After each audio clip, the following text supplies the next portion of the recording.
Chapter 9 है accounting and taxation. इसमें 5 numbers के क्वेश्चंस आते हैं।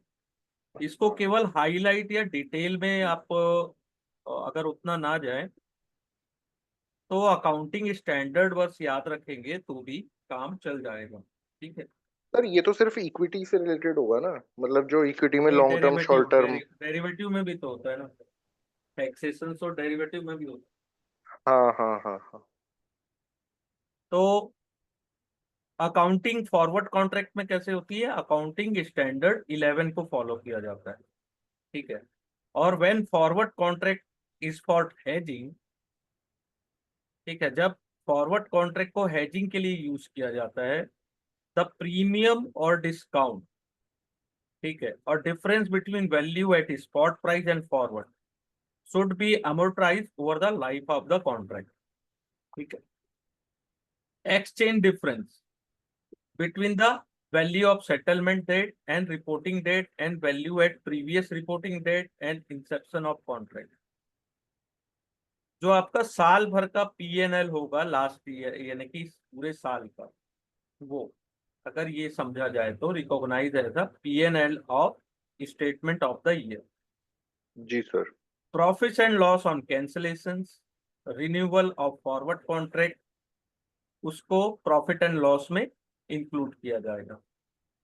और जब फॉरवर्ड कॉन्ट्रैक्ट को ट्रेडिंग के रूप में यूज किया जाएगा तो नो प्रीमियम और डिस्काउंट रिकॉग्नाइज। ठीक है। और जो गेन और लॉस होगा वो difference between the forward rate as per contract and previous year end value rate and forward rate available at the year end of remaining maturity date should be recognise in PNL of period. ठीक है। जी sir. ये इसको ज्यादा अगर आप knowledge के लिए पढ़ना चाहते हैं तो बेस्ट है, लेकिन ये बहुत सारी चीज कंफ्यूजिंग होती है क्योंकि अकाउंटिंग या जो टैक्सेशन का पार्ट होता है बहुत कुछ कंफ्यूजिंग रहता है। लेकिन हाँ सर, अपने आप में हाँ, एक खुली किताब है सर। हाँ, तो इसको जितना आप डीप में पढ़ेंगे, वो एक एक अकाउंटिंग स्टैंडर्ड को पढ़ना चाहें तो पूरा दिन क्या, 5-6 दिन ऐसा बोलते हैं साल, जितना पढ़ना चाहे उतना आप पढ़ सकते हैं। ठीक है। जी तो सर। कोई इशू नहीं है, लेकिन अपने को इम्पोर्टेंट पॉइंट्स याद रखना है इसमें। ठीक है। तो अकाउंटिंग इक्विटी इंडेक्स और equity stock future in the book of client. तो Indian Institute of Chartered Accountant of India ICAI ने यस सर। इशू किया है guidance note accounting of index future contract from the view point of party who enter in such future contract as buyer or seller, and for other party involved in trading process like broker, trading member, clearing corporation, or trading in equity index future in similar to trading। ठीक है। तो आपको accounting treatment कैसा मिलेगा equity index future में in the book of client? ठीक है। Accounting at the inception of the contract, every client is required to pay to the trading member और क्लीयरिंग मेंबर जो भी इनिशियल मार्जिन है determined by clearing corporation as per by the law और regulation. ठीक है। जो initial margin होता है वो पेड होता है या पेएबल होता है, जो डेबिट होता है। ठीक है। और एडिशनल मार्जिन जो भी लगती है वो भी अकाउंट होती है। ठीक है। और it may be mention that at the time when contract is enter into the purchase sale of equity index future. ठीक है। No entry pass for recording the contract because no payment is made. जब अपन खरीदते या cell करते हैं उस time का। ठीक है। बैलेंस शीट में, बैलेंस शीट डेट में इनिशियल मार्जिन इक्विटी इंडेक्स में और इक्विटी स्टॉक इंडेक्स अकाउंट में, ठीक है, सेपरेटली एंटर हो। ठीक है। इसको करंट असेट बोला जाता है, ये इंपॉर्टेंट पॉइंट है, इसको करंट असेट बोला जाता है। ठीक है। जी सर।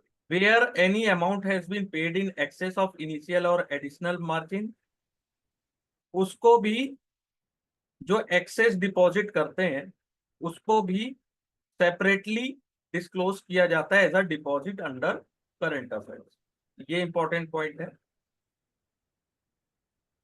जहां instead of paying initial margin, जहां पे क्लाइंट क्या करते हैं, बैंक गारंटी और सिक्योरिटी को एज अ इनिशियल मार्जिन देते हैं, तो वहां पे कोई अकाउंटिंग की एंट्री नहीं होती। ठीक है, ये इंपॉर्टेंट है। अब एक एग्जांपल जैसे यहाँ दिया है कि मिस्टर एक्स ने परचेज किया फ्यूचर कॉन्ट्रैक्ट 5 मार्च 2023 को। इनिशियल मार्जिन उन्होंने दिया 50,000। ठीक है, the margin for subsequent day calculated on, तो 6 मार्च को कितना उनको लगा, 55,000। 7 मार्च को मार्जिन उनकी थोड़ी कम हो गई, 8 मार्च को 47,000। ठीक है, इनिशियल मार्जिन 50,000 आपने पेड की थी। जी सर। ठीक है, 6 मार्च को इनिशियल मार्जिन और आपका इक्विटी फ्यूचर में अकाउंट में डेबिट हुआ और आपको 5,000 रुपए मिले। ठीक है, यहाँ पे जी सर। एडिशनल मार्जिन लगी। ठीक है, तो आपका इनिशियल इक्विटी जो फ्यूचर अकाउंट है वो डेबिट हुआ। 7 मार्च को 45,000 मिले, यानी कि वहां से 10,000 कम हो गए। 8 मार्च को 47,000 मिला, तो एडिशनल 2,000 आपको देना पड़ा। ठीक है, डेली सेटलमेंट होता है एमटीएम मार्जिन में। एमटीएम जो पेमेंट होता है, डेली जो सेटलमेंट होता है, जी वो सर। कैसे डेबिट या क्रेडिट होता है, टू मार्केट मार्जिन। हाँ हाँ ठीक है हाँ। ना? वो तो समझ में आ गया होगा। हाँ ये सर। बहुत ही, यानी कि जितनी अंडरस्टैंडिंग हमारी होगी उतने अच्छे से अपन ये चीजें समझ सकते, कोई इशू नहीं है। इसको अगर एक बार रीड कर लिए तो भी बहुत है। मार्क टू मार्केट मार्जिन जो है, कैन बी मेंटेन इंडेक्स और स्टॉक वाइज। ठीक है, जिससे आपको कैलकुलेशन का पता चल जाए, है ना, कि आपको लॉस हो रहा है, प्रॉफिट है, क्या है। Such payment receipt can be through bank account और through a deposit kept with clearing member. या तो बैंक अकाउंट से होगा, या तो जो आपके पास डिपॉजिट जमा है क्लियरिंग मेंबर का, उसका। जी ठीक सर। है, फिर ईयर एंड में deposit for mark to market margin should be shown as deposit under current asset. ठीक है, जो मार्केट मार्जिन का जो डिपॉजिट है वो एज अ करेंट असेट्स अपने को शो करना होगा year and.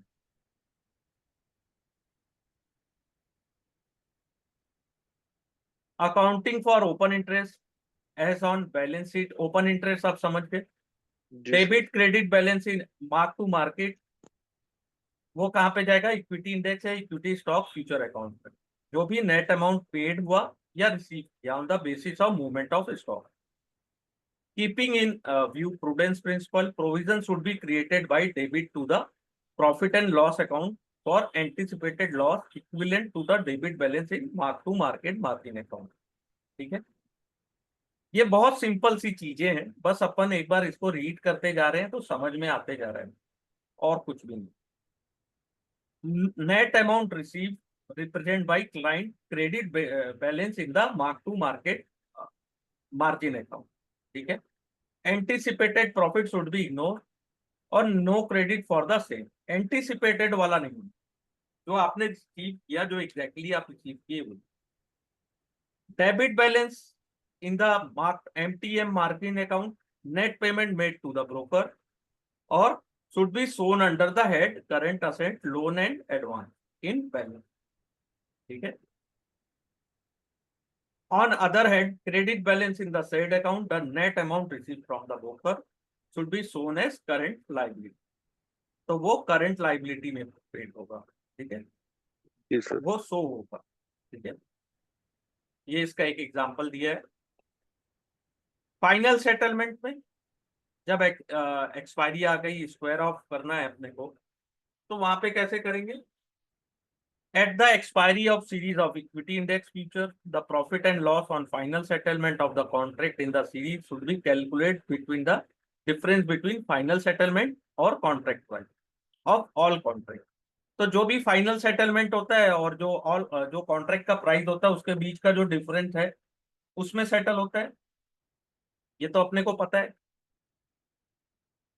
Profit and loss जो कंप्यूटेड होता है उसको पीएनएल अकाउंट में डेबिट एंड क्रेडिट की तरह mark to market market margin account में शो किया जाता है। जी सर। ठीक है। Same accounting treatment should be when a contract is square up by the entering in a reverse contract. ठीक है। इसमें से 5 नंबर्स के आते हैं, तो ये इसमें से क्वेश्चन बनने चाहिए। अगर अपन एक बार रीड किए हैं तो कम से कम 5 में से 4 क्वेश्चंस तो बनने ही चाहिए अपने। ठीक है। जी सर। थोड़ा सा अकाउंटिंग का जो पार्ट है ना, वो थोड़ा सा लेंथ, थोड़ा हाँ सा सर। ट्रिकी सर टाइप का होता है। सर इसको कोई एक्चुअली, हाँ मैं भी सर नॉन कॉमर्स, मतलब मैंने भी हाँ हाँ हाँ कॉमर्स अकाउंट्स पढ़ा नहीं है। हाँ तो मतलब कुछ सर रहता है, बट ओवरऑल सर आ जाता है समझ में कि हाँ सेटल सेटल होकर सर जो फाइनली पैसा आएगा, हाँ हाँ हाँ है हाँ ना, प्रॉफिट, हाँ हाँ उसी में से सर लेगा, मतलब जो हाँ, आपका, वही है वही है। जो सर मतलब जो शॉर्ट टर्म कैपिटल गेन होता है, लॉन्ग टर्म हाँ कैपिटल हाँ गेन हाँ होता है, और जो इनकम टैक्स ब्रैकेट होता है, फाइनली तो सर उसी हिसाब से कटेगा ना। हाँ हाँ हाँ, उसी के अनुसार है। लेकिन अभी अपन केवल अकाउंटिंग देख रहे हैं कि कौन सी चीज कहाँ पे बैलेंस शीट में शो होगी, कौन सी पीएनएल में शो होगी, बस सिंपल सा है और कुछ नहीं इसमें मेरे ओके को। Okay okay. तो इसको मैं उतने डिटेल में नहीं, ऊपर ही ऊपर पढ़ा रहा हूँ। उसका रीजन है, डिटेल में जाऊंगा तो और ज्यादा कंफ्यूजन होगा। जो हाँ सर। जो पार्ट्स इंपॉर्टेंट है, जैसे मैंने बताया कि करंट असेट्स में क्या क्या चीजें शो करनी है, वो हम्म। मैंने आपको बता दिया। सर करंट वैसे असेट प्रैक्टिकली काफी सारा काम तो सर सॉफ्टवेयर से ही हो जाता हो ना सर, जैसे मतलब अ, नहीं, जो वो सर, तो हो जाता है, लेकिन अपने को समझ में आना चाहिए ना। हाँ जो सर थोड़े से मतलब मोटे पैसे वाले लोग होते हैं, हाँ जैसे सर एजेंसीज को मतलब दे देते हैं ना सर अपने फंड्स हाँ, इन्वेस्ट लेकिन करके हाँ रिटर्न हाँ देने के लिए, जैसे सर पीएमएस वगैरह होता है, एआईएफ हाँ होता हाँ है। हाँ हाँ तो सर ये लोग मतलब जैसे कस्टमर के ही डीमेट अकाउंट से मतलब ट्रेड वगैरह करते हैं डेली बेसिस पे, और हाँ सर प्रॉफिट निकाल कर देते हैं। हाँ तो सर साल के एंड में मतलब जैसे बैलेंस शीट बन के आती होगी, हाँ। तो अब सर हर किसी आदमी को तो उतना अकाउंट्स का नॉलेज होता नहीं है। तो मतलब फिर उस टाइम पे कस्टमर मतलब कैसे इस चीज को वो करता होगा, वेरीफाई या जज करता होगा। वो करते रहते हैं टाइमली, ऐसा नहीं है कि उनके भरोसे बैठते हैं। सब जो बड़े पैसे अच्छा। लगाते हैं ना, वो हर हाँ चीज को क्लियर कट समझते हैं और उसके अकॉर्डिंग काम करते हैं। ऐसा नहीं है कि हम लोग क्या है ना, हम लोग रिटेलर्स हैं, हम लोग का ज्यादा हाँ बड़ा सर। अमाउंट लगता नहीं है, हाँ इसलिए सर। आप अपन उतनी कैलकुलेशन करते नहीं है। लेकिन ओके। वो लोग जिनका बड़ा अमाउंट लगता है, 200 500 करोड़ भी जो लेके बैठे हैं, वो लोग सब चीज को बराबर चेक करते हैं। जैसे सर मतलब मंडे सर मार्केट उठा था 0.4%। हाँ तो सर मंडे को मतलब लोगों ने बहुत पैसा बनाया। फिर सर ट्यूसडे को सर बिकवादी करी, तो हाँ ट्यूसडे को सर मार्केट थोड़ा गिरा। हाँ बट सर अभी तो मतलब स्टेबल सा लग रहा है। हाँ, वो अलग चीज है, वो तो मार्केट का काम है। जो जैसा वो जैसा उनको चलना है वैसे ही चलेंगे। Accounting in case of default, daily settlement, when a client default in making payment in respect of daily settlement, contract close हो जाता है। The amount not paid by client is adjusted again the initial margin. जो आपने payment नहीं की, वो initial margin में adjust हो जाती है, और एक्सेस मार्जिन इफ एनी वो रिलीज हो जाता है, और कोई शॉर्टफॉल है तो वो क्लाइंट से ले लिया जाता है। ठीक है। अकाउंटिंग ट्रीटमेंट सेम है जैसा अपन ने देखा है। Amount of profit and loss on contract so close out should be calculated and recognised in PNL in the manner describe earlier. ठीक है। तो amount of bank guarantee, book value, also the market value of security lot should be disclose in respect of outstanding contract at the year. ठीक है। Initial margin has been paid by the way of bank guarantee और lodging of security, उसको separately show कर देंगे। ठीक है। जो number of future जो सेटल नहीं हुए, ठीक है, या नंबर ऑफ कॉन्ट्रैक्ट या number of unit pertaining to those contract as of balance sheet date should be disclosed separately for long and short। जो सेटल नहीं हुए हैं या नंबर ऑफ कॉन्ट्रैक्ट जो जो कि number of contract, number of जो यूनिट्स अपन ने लिया है, ठीक है, बैलेंस शीट डेट में वो डिस्क्लोज होने चाहिए सेपरेटली कि आपने लॉन्ग लिया है कि शॉर्ट पोजीशन लिया है, ठीक है, for long and short both के लिए, इन रिस्पेक्ट ऑफ ईच इक्विटी और फ्यूचर इंडॉक्स इंडेक्स या स्टॉक, ठीक है। अगर इक्विटी इंडेक्स जो ऑप्शन है वो कैश में सेटल होता है तो उसके लिए क्या अकाउंटिंग स्टैंडर्ड है? द सेलर और writer of option is required to pay initial margin for entering into the option contract, ठीक है। तो it should be debited to a appropriate account, जैसे equity index, stock option, margin है, in balance sheet current asset में show होंगे, बस same है, ठीक है। सेम वो यहाँ भी है कि अगर बायर और holder of required to pay the premium, तो book of the buyer holder such premium should be debited to appropriate account, जैसे सेम वही मैंने बताया, स्टॉक इंडेक्स, इक्विटी इंडेक्स या स्टॉक ऑप्शन प्रीमियम अकाउंट।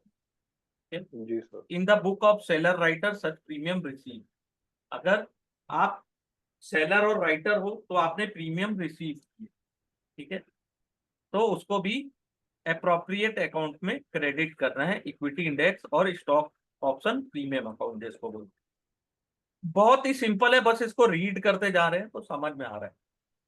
अगर कोई चीज ना समझ में आएगी तो पूछ लीजिएगा मेरे से, जी सर। ठीक है। 5 नंबर है, 5 नंबर बहुत होता है।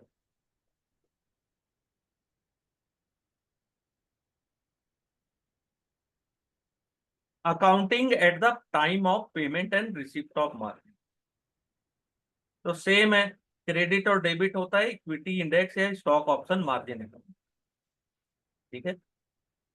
क्लाइंट में deposit a lump sum amount with the trading और clearing member in respect of margin state of paying और receiving margin on daily basis, तो वहां पे क्या होता है, ऐसे जो लमसम बड़ा अमाउंट अगर आपने दिया है तो वो कहाँ पे जाएगा, डिपॉजिट फॉर मार्जिन अकाउंट में, ठीक है।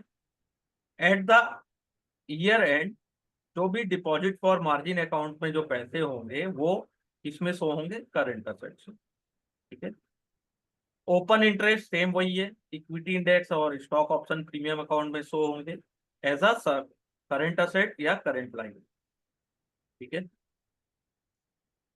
जितनी भी चीजें आपने जी सर। देखा है कि करंट असेट्स या करंट लाइबिलिटीज की है, क्योंकि अपन बात कर रहे हैं एफएनओ की, एक साल आप कितने दिन, साल भर के अंदर तो आप उसको स्क्वायर ऑफ करोगे ही ना, यानी कि अगर ऑल ऑल पूरी दुनिया की बात करें, जैसे हमारे यहाँ तो 3 मंथ का साइकिल होता है, लेकिन जी यूएस में सर। एफएनओ का साइकिल कुछ ज्यादा बड़ा भी होता है, तो जी साल सर। भर का है तो करंट असेट करंट लाइबिलिटीज में आएगा।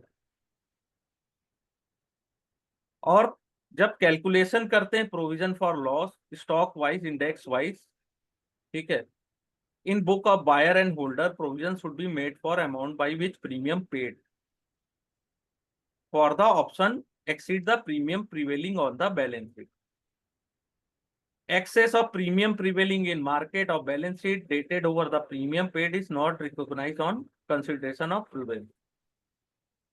और प्रोविजन जो भी क्रिएट होता है वो किसमें है, provision for loss on equity index और स्टॉक ऑप्शन इंडेक्स, तो ये एक अकाउंट का नाम हो गया, जो आप प्रोविजन रखते हैं वो इस अकाउंट के नाम से।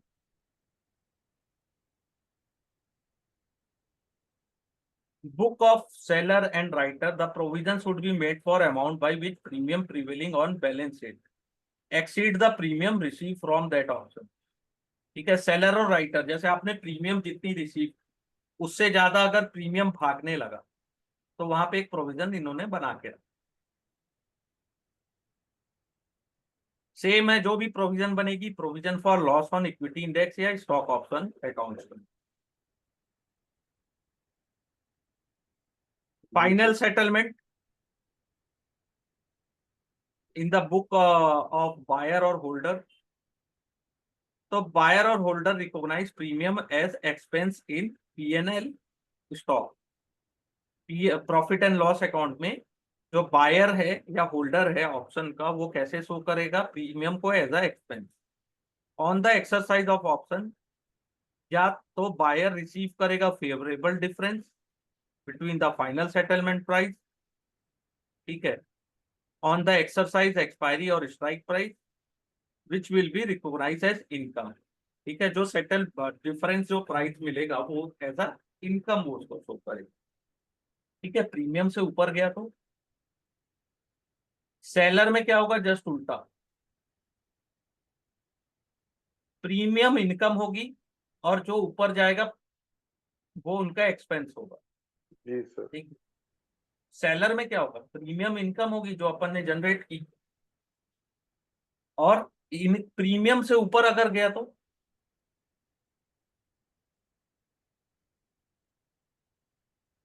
वो उनका लॉस होगा। जी ठीक सर। है, accounting at the time of squaring off option contract, तो difference between premium paid and receive on the square off transaction should be transfer to the P&L account. तो जो भी आपने प्रीमियम पेड किया या रिसीव किया, square of करने के बाद वो P&L अकाउंट में ट्रांसफर हो जाएगा। दोनों के अकाउंटिंग ट्रीटमेंट सेम है। Book of the seller writer for margin money release on the squaring of. ठीक है, तो जो आपने एज अ सेलर या राइटर जो भी मार्जिन मनी आपने पेड की है वो स्क्वायर ऑफ होने के बाद क्या होगा, वो रिलीज हो जाएगी।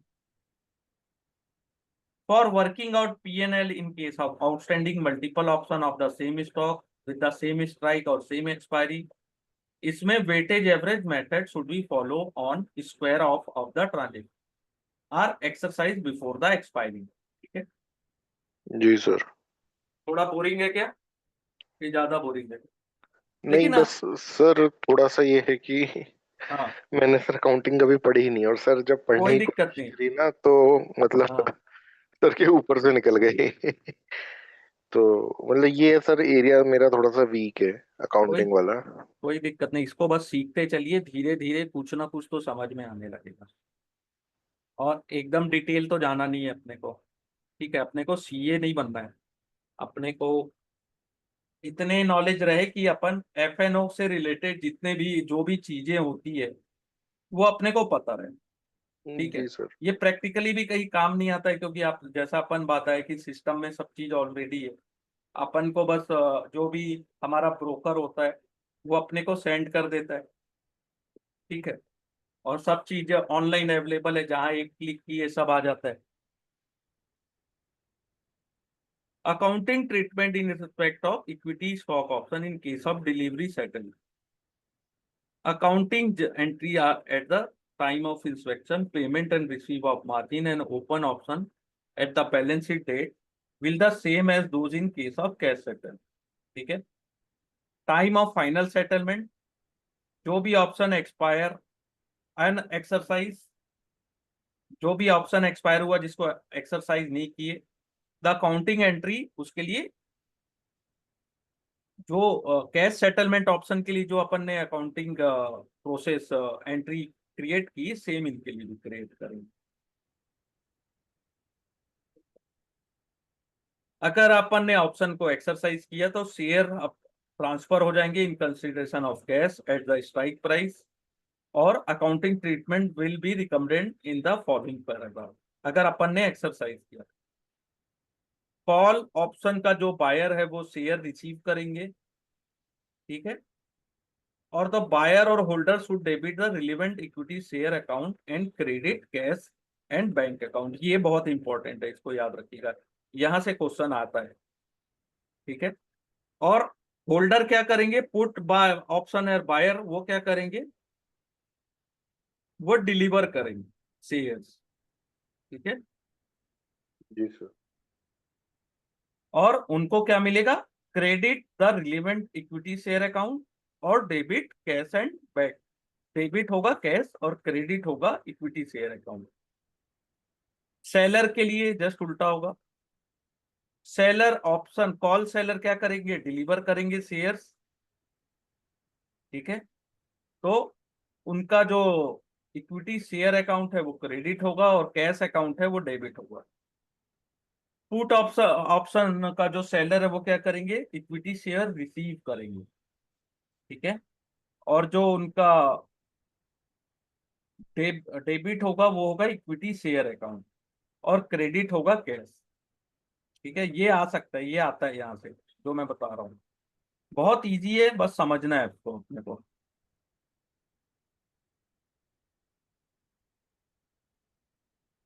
फिर इसमें कुछ डिस्क्लोजर है कि the enterprise should disclose the accounting policies, आपको अकाउंटिंग पॉलिसी डिस्क्लोज करनी है, और कौन सा मेथड मेथड आपने अडॉप्ट किया है।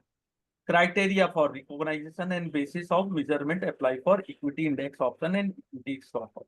ठीक है, अगर आपने इनिशियल मार्जिन, बैंक गारंटी या सिक्योरिटीज को लॉन्च किया है, ठीक है, तो the amount of such bank guarantee और बुक वैल्यू या मार्केट वैल्यू ऑफ सिक्योरिटी जो आउटस्टैंडिंग रहेगी, option at the year end. ठीक है, जो भी अमाउंट रहेगा बैंक गारंटी का या उसका बुक वैल्यू का या मार्केट वैल्यू का, of outstanding option at the year end. ठीक है, इनिशियल मार्जिन। बायर और सेलर आपको कुछ डिटेल देनी होगी in respect of option contract outstanding as the year end for each equity index या स्टॉक। सेम है यहाँ पे भी, accounting for equity stocks. Equity stocks जो होंगे वो सेटल होंगे in cash, will be the same at in the case of equity index option. Option. लेकिन यहाँ पे सेटल लिख रहे कैश में, ठीक है, चलो कैश में देख ले रहे ये। अच्छा, इसकी पॉलिसी है, this is because in both the case settle is done otherwise than by delivery.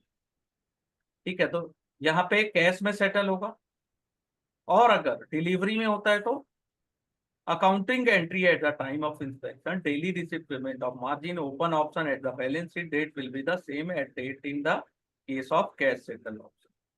ठीक है, तो कुछ नहीं है, यहाँ पे डिलीवरी में होगा और यहाँ पे कैश में होगा। लेकिन इसमें क्या है, आपने जो मार्जिन पेड की इनिशियल, ठीक है, और ओपन ऑप्शन में आपका बैलेंस शीट डेट क्या था, वो क्या होगा, सेम होगा अगर इन the case of cash settle option. ठीक है,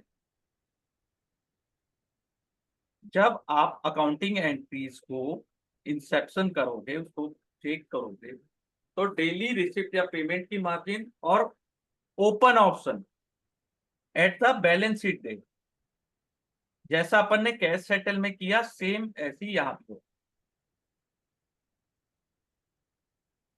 फिर टैक्सेशन का है, यहाँ पे टैक्सेशन क्या है, section 43(5) with defined Section 43(5), the income tax act will define speculative transaction as a transaction which contract for purchase of sale of any commodity including stock or share is periodically or ultimately settle otherwise than by actual delivery और transfer of commodity और stock. ये तो अपन जानते हैं, लेकिन इसमें tax किस type से लगेंगे, तो 43(5) के तहत अपन ने ये जान गया, most of the transaction enter in derivative by investors or trader were considered as speculative transaction। तो अब जितने भी डेरिवेटिव होते हैं इन्वेस्टर या ट्रेडर्स के द्वारा, सबको स्पेक्युलेटिव ट्रांजेक्शन में काउंट किया जाए। टैक्स प्रोविजन कहाँ पे लगेगा, for the differential treatment with the respect of to set off और carry forward of loss of such transaction. आपने अपने लॉस को कैरी फॉरवर्ड किया है उसके अंदर, या आपने सेट ऑफ किया है उसमें डिफरेंट ट्रीटमेंट दिया जाए। ठीक है, जी सर। फिनेंशियल फिनेंस एक्ट 2005 ने कुछ अमेंड किया 43(5) को, और एक्सक्लूड किया transaction in derivative carry out in recognised stock exchange for this purpose, or implies that income or loss on derivative transactions which are carried out in recognized stock exchange is not taxed as speculative income। 2005 में। ठीक है, loss on derivative transaction can be set of against any other income during the year. ये 2005 की बात है, अभी ऐसा नहीं है। जो भी इनकम है एक्सेप्ट सैलरी इनकम, उससे आप उसको जो डेरिवेटिव ट्रांजेक्शन के लॉस है उसको कोई भी इनकम के अगेंस्ट आप सेट ऑफ कर सकते हैं। ठीक है। इन the case the same can not be set of, अगर वो सेट ऑफ नहीं होता है तो उसको कैरी फॉरवर्ड आप कर सकते हैं। ठीक है। जी सर। और 8 साल के लिए उसको कैरी फॉरवर्ड कर सकते हो। जो लॉस हुआ आपको उसमें, प्रॉफिट में तो आपको टैक्स देना पड़ेगा। ठीक है। एक सेकेंड रुकिएगा।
अपन लॉस को कितने दिन के लिए कैरी फॉरवर्ड कर सकते हैं? 8 ईयर के। ठीक है। जो लॉस होता है उसको 8 ईयर। हाँ हाँ हाँ, मतलब सर जैसे हाँ। अ, जैसे सर हम लोग बोलते हैं ना कि 1 साल हमें ज्यादा वो होता है प्रॉफिट, हम्म, तो दूसरे साल जब हम मतलब इनकम टैक्स फाइल करने जाते हैं तो वो हम्म, बैलेंस आउट हो जाता है। हाँ। मतलब पहले साल का प्रॉफिट दूसरे साल के लॉस में चला जाता है ना सर। हाँ। नहीं, तो मतलब पहले साल का जो लॉस है वो दूसरे साल के प्रॉफिट में आप उसको सेट ऑफ कर सकते हो। हाँ हाँ हाँ, मतलब जब पहले साल में लॉस हुआ है दूसरे साल में 1 लाख रुपए से ज्यादा प्रॉफिट होता है तो वो लास्ट हाँ। ईयर के लॉस से मतलब कट जाता है। हाँ। लेकिन अभी तो इसके बहुत सारे रूल्स चेंज हुए हैं, ये बस अपन इनिशियल देख रहे हैं। बट सर ये जो 8 इयर्स तक आप वाली बात कर रहे हैं ये यही मतलब 1 लाख रुपए से ऊपर वाला 1 लाख नहीं, सेटलमेंट है कोई ना। भी लॉस है, कोई भी लॉस है एफएनओ में, उसको 8 ईयर्स के लिए आप कैरी फॉरवर्ड कर सकते अच्छा। हैं। एफएनओ का लॉस। ठीक है। सिर्फ एफ एन ओ। हाँ। The assessee enjoy the right to carry forward and set off unabsorbed loss from the derivative only when return of income has been filed on before the due date. ठीक है। It may also noted that security transaction tax paid on such transaction is eligible as deducted deduction under Income Tax Act 1961। तो STT किसके अंतर्गत deduct होता है? तो income tax act 1961। ठीक है, इसको याद रखें। एफपीआई का जो गेन और लॉस है जो डेरिवेटिव में होता है, ठीक है, on recognise stock exchange are taxable under the head capital gain.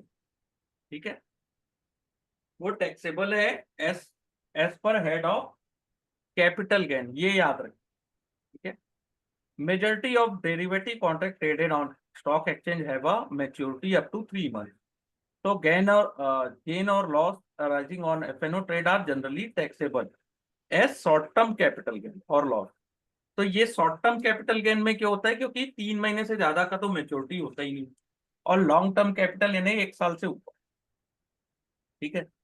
तो income from FNO can be offer for taxation either under the normal scheme of taxation और presumptive scheme of tax under section 44 AD। ठीक है। जहां पे आपका turnover 2 crore से ज्यादा का नहीं हो। ठीक है। Under the presumptive scheme of taxation gain from derivative trading are assessed at the rate 6% of turnover without allowing any tax reduction for expense.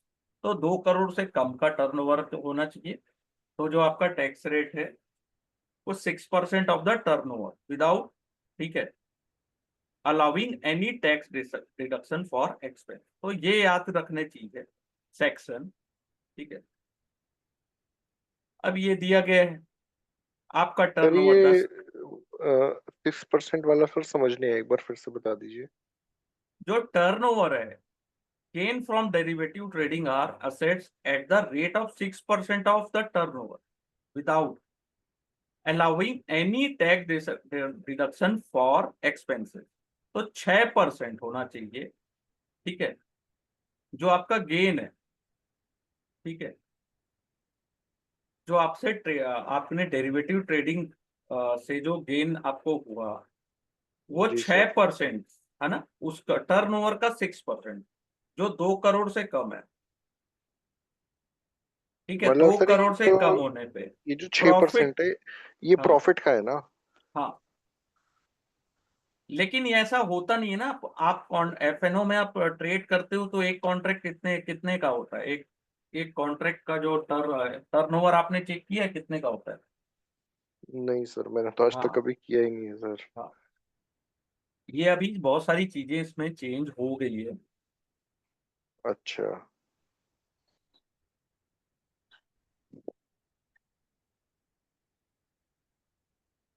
जैसे अब इसको और थोड़ा डिटेल में देखते हैं कि टर्नओवर अगर 10 करोड़ से ज्यादा है, रिगार्डलेस ऑफ प्रॉफिट और लॉस अंडर सेक्शन 44 ABA, तो एफएनओ आपको कैश टैक्स ऑडिट कहाँ पे लगेगा? जहां पे टर्नओवर 10 करोड़ से ज्यादा का है।